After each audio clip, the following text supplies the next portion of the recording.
एक गांव था, नाम था ढोलकपुर। बड़ा ही शांत और सुंदर गांव था। लोग हमेशा खुशी से झूमते थे क्योंकि उस गांव में रहता था महाराज रायस्टार, जो अपने गांव के लिए एक शेर था, जो कभी अपने लोगों के साथ गलत होने नहीं देता था। लेकिन उस गांव में छुपा था एक डरावना राज, एक राज जो सबके दिल में था पर जुबान पे नहीं। गांव के बीच एक सूखा हुआ पेड़ था जिसे लोग कहते थे श्रापित पेड़। ना कोई उसके पास जाता, ना कोई उससे आंख मिलाता। हर पूर्णिमा के अगले दिन उस पेड़ के नीचे एक लाश मिलती थी।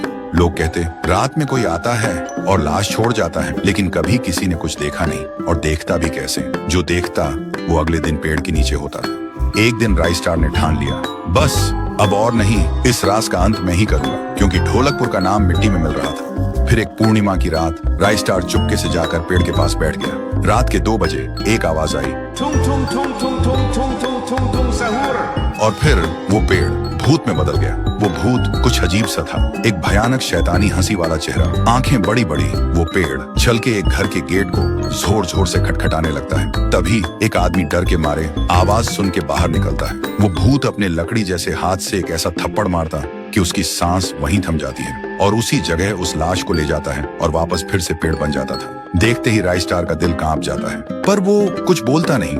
सुबह लोग भीड़ में जमा हुए और रायस्टार ने पहली बार उस पेड़ से बात करने की कोशिश की। पेड़ के अंदर से एक आवाज निकली, सब भूल गए मुझे।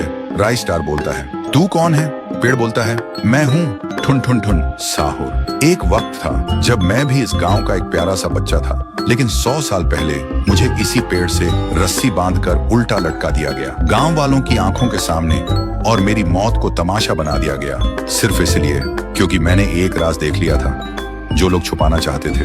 और उसी पल से मेरी रूह इस पेड़ से जुड़ गई। उस दिन से मैं इंसान नहीं, एक सज्जा बन गया, और हर पूर्णिमा में एक राजदार को चुनता हूँ और फिर उसे उसकी खामोशी का हिसाब देता हूँ। रायस्टार बोलता है, लेकिन अब तो वो लोग मर जो तेरा कसूरवार थे, अब तू मासूम लोगों को क्यों मार रहा है? पेड़ कुछ देर चुप रहता है, फिर बोलता है, ठीक है, बस एक बार मुझे याद करो, एक दिया जला दो, फिर मैं कभी किसी को नहीं मारूंगा। फिर रात में सब लोग आते हैं, एक एक दिया जलाते हैं, और तभी पेड़ अपने आप से आग पकड़ लेता है, और आखिर में मुक्ति मिलती ठुन ठुन ठुन साहुर को। उस दिन के बाद गांव में कभी कोई लाश नहीं मिली। हर पूर्णिमा में लोग एक दिया जलाकर उसकी यादों को जिंदा रखते हैं, क्योंकि अगर भूल गए तो सपने में एक आवाज सुनाई देती थी, ठुन ठुन ठुन ठुन ठुन ठुन ठुन ठुन ठुन साहुर।